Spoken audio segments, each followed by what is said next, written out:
Years ago, Daniel believed every missed trade was a mistake. Today, he discovered that some missed trades are victories. Years ago, Daniel believed every missed trade was a mistake. Today, he discovered that some missed trades are victories. For most traders, success is measured by the trades they win. Daniel used to think exactly the same way. Every opportunity felt like it had to be captured before it disappeared. Every breakout looked like free money sitting on the table. Every missed move felt like a personal failure, evidence that he wasn't fast enough, sharp enough, good enough. He believed that profitable traders simply entered more trades, more setups meant more chances.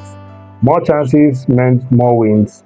The math seemed obvious. He would eventually discover that the opposite was true. Professional traders don't become successful because they take more opportunities. No, they become successful because they learn which opportunities deserve to be ignored entirely. That lesson will save Daniel far more money than any winning trade could ever have. Several months had passed since Daniel changed his morning routine. His charts looked cleaner. His journal had grown thicker with entries. His emotions had grown quieter than he had ever been, steadier, less reactive, more like a foundation and less like a weather report. For the first time in years, he wasn't trying to predict the market, he was simply learning to observe it, to sit with it patiently. That the way he sits with something you respect but no longer fear. Samuel noticed the shift and almost immediately when they met the next time. So, you've stopped fighting the market, he said. I've stopped Daniel fighting myself. smiled. I've stopped fighting myself. Good. Samuel nodded. Now comes the important lesson. Good, he said. His expression shifted slightly. Now comes the hardest lesson. Daniel looked at him, waiting. There are trades you will have to walk away from, Samuel said, even when they look perfect.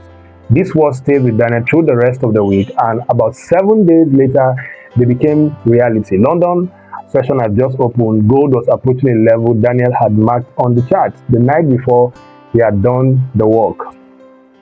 He had planned the scenario, and now everything was aligning in real time, exactly as he had anticipated. Market structure was clean, liquidity had been swept, the trend was clear. The risk reward was exceptional. It was precisely the type of setup he had spent years training himself to find. His trading plans supported the entry, his analysis supported the entry. His journal from that morning showed he was emotionally calm and clear-headed. For a brief moment, it felt almost impossible to say no. Every trader fears taking a bad trade. Very few stop to fear taking a good trade for the wrong reason. That difference changes everything.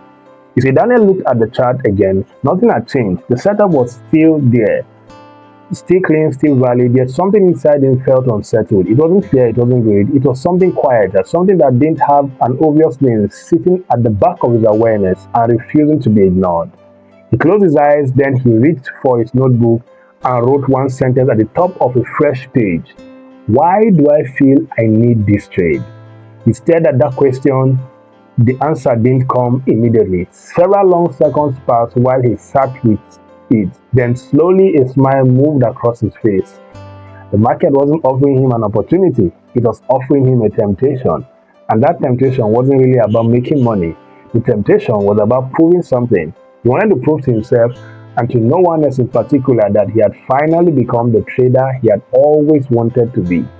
His ego wanted confirmation. It wanted validation. It wanted to point at a winning trade and say, this is who I am now. That realization landed quietly but with real weight. Months earlier, he wouldn't have been able to say it.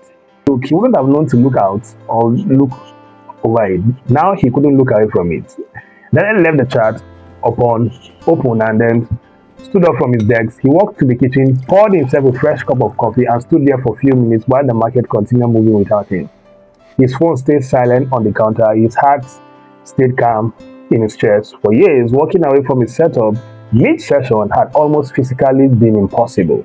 The pull was too strong. The fear of missing out too loud. Now, standing in his kitchen with a warm cup in his hand, it felt strangely freeing, like setting down something heavy he hadn't realized he had been carrying. When he returned to his desk a few minutes later, price had already exploded in the direction he had anticipated. Social media was already full of screenshots here and there, posted everywhere. Trading groups were celebrating, profits were being shared. The trade would have been one of the biggest winners of the entire month. The old version of Daniel would have been devastated, would have sat at the desk replaying the chart for hours, going over every moment of his decision, questioning himself, punishing himself, in fact. He would have made promises to himself about never missing another move like that again. Instead, he sat quietly and smiled. Not because he had made money. He hadn't. He had made nothing at all on that trade. He smiled because he had kept something far more valuable than a winning position. He had kept his discipline fully intact, tested and held. Later that evening, Daniel met someone at the same cafe where so much of his journey had begun. They sat outside under the small awning while rain drips softly from the roof edge above them. After a while, Daniel asked the question that had been sitting with him all day. I was right, he said. The setup worked exactly as I expected. Someone made them. You were.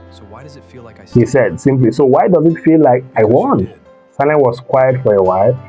He looked out toward the rain, then answered without turning back. Because today, he said, you proved that your emotions no longer make your decisions. Silence settled comfortably within them. The rain kept falling. For the first time, for the very first time, Daniel understood what that actually meant in practice. The market hadn't rewarded him with profit that day, but something deeper had rewarded him with something that couldn't be taken away by a losing streak or a bad week. Self-control. Once built into a habit, doesn't disappear when the market turns against you. See, Daniel discovered that the traders regret most are often not the losing trades, but the unnecessary ones. A single journal entry forces him to redefine what a winning day really means, leading to one of the most important psychological breakthroughs of his trading journey. This is the Crown Traders. Every trader has a story. Own yours. The following day, Daniel opened his journal before he opened his charts.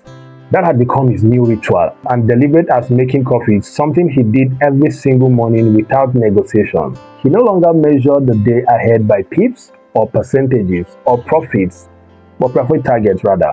Instead, he sat with one simple question and gave it honest thought before anything else. What would make today a successful trading day? Months earlier, the answer would have been immediate and obvious: a winning trade, a good entry, a clean exit with money in the account. He wouldn't have needed to think about it at all. Now he hesitated. He sat with the question longer than felt comfortable, turning it over, testing different answers against something inside him that had grown harder to deceive. Then he picked up his pen and wrote something he hadn't written before. Following my process. He read the sentence back to himself. It felt strange, almost uncomfortable. The way honesty sometimes does when you spend years answering questions differently. For years, his confidence has been built entirely on outcomes, on whether the trade won or lost, or whether the account was up or down. At the end of the day, now he was trying to build it on something that didn't show up on a profit and loss statement. He was trying to build it on decisions. It was a completely different way of thinking about what trading actually was. Most traders celebrate profitable trades. Very few ever celebrate disciplined decisions. Yet one of those things creates consistency and the other creates addiction. The question worth asking is, which one have you been rewarding in yourself? The week unfolded quietly. Some days Daniel placed one trade, other days he placed none at all, closing his platform in the afternoon with a blank trade log and a clear conscience. At first, the silence felt unfamiliar. He had spent years surrounded by constant activity, charts refreshing, alerts firing, notifications pulling at his attention, the adrenaline of clicking buy or sell, and then watching price decide his fate. All of that had its own rhythm, its own noise, its own particular kind of aliveness. Now, there were long stretches where nothing happened at all, where he simply watched and waited and ultimately decided there was nothing worth acting on. Surprisingly, those stretches became his favorite parts of the trading day. because he finally understood something that most traders never quite reach. The market doesn't pay people for being busy. Please pay attention. It rewards patience, and patience requires being comfortable doing nothing when nothing is the right thing to do. See, midweek, another setup appeared. Everything looked right. The trend was clearly aligned. The risk to reward was exceptional. Momentum was building in the right direction. The old habit whispered the familiar words in the back of his mind. This is the one. Don't miss it. And then I recognized the voice immediately. He had heard it hundreds of times before. It had cost him years of money and frustration and self-doubt. Instead of clicking, he opened his notebook and wrote a single question. Will I still take this trade if nobody ever knew about it? The question stopped him completely. He sat with it and realized slowly and honestly that that part of him still wanted something beyond profit. He still wanted validation somewhere deep down inside of him. He wanted proof, recognition, not from anyone else but from himself, confirmation that he had become the trader he had been trying to become for so long. He closed the journal, looked at the chart one more time, then he quietly stepped away from the desk. The trade eventually lost. Months ago, he would have felt relief at dodging the loss. He might have been celebrating it as clever analysis as if he had known all along. But that evening, what he felt had nothing to do with outcome. He had caught something more important than losing a trade.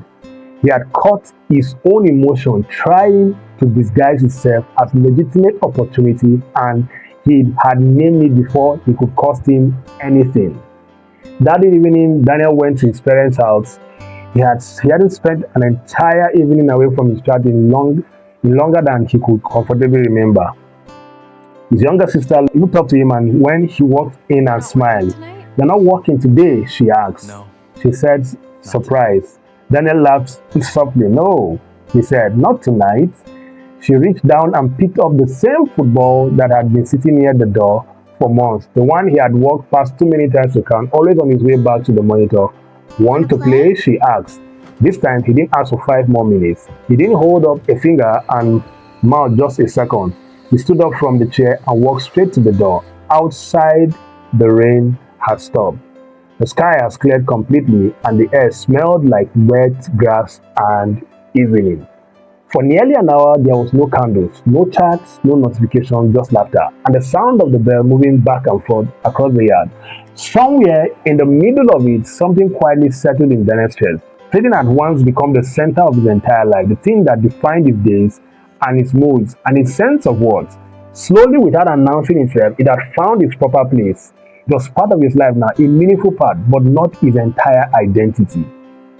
That felt like progress of a completely different kind. The success as a trader isn't measured by how often you open your trading platform. Sometimes it is measured by how easily you can close it. So Friday arrived, the final trading session of the week. Daniel opened his journal and reviewed what the week had been like. 3 trades, 1 winner, 1 loser, 1 break-even, nothing. Nothing extraordinary by any measure. No viral screenshots, no month-changing profits, no story without posting in a trading group. Just 3 clean decisions made with clear head, and a week full of moments where he had chosen discipline over impulse. Without anyone watching, at the bottom of the page, he wrote one final sentence. "The best trade I made this week was the one I never took." He leaned back in his chair and read the whole words again. For years, he had believed that every missed opportunity made him poorer. That sitting on his hands was the same as falling behind. You see, he thought sitting on his hands was the same as falling behind, and now he understood the reverse of that with the clarity that didn't need defending. Some opportunities are expensive, not because they ended up in losses, but because taking them cost discipline. And discipline, once lost to a habit of impulsive decision, is far harder to recover than money. Capital can be rebuilt. A trading mindset once eroded takes much longer to restore. Daniel no longer chased every move the market made. He no longer walked into each session believing the market owed him something.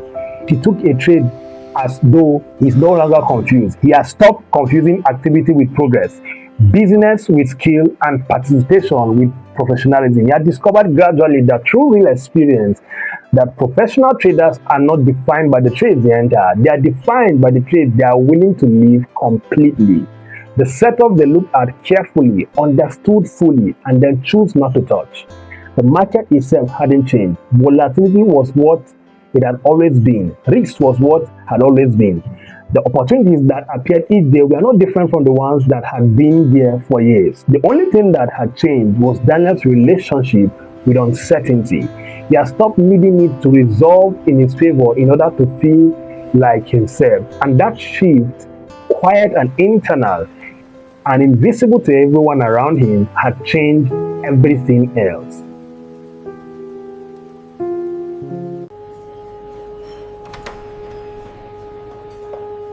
This is the Crown Traders. Every trader has a story. Own yours. The greatest opportunities in trading are not always the ones you take. Sometimes they are the ones you have the wisdom to leave behind.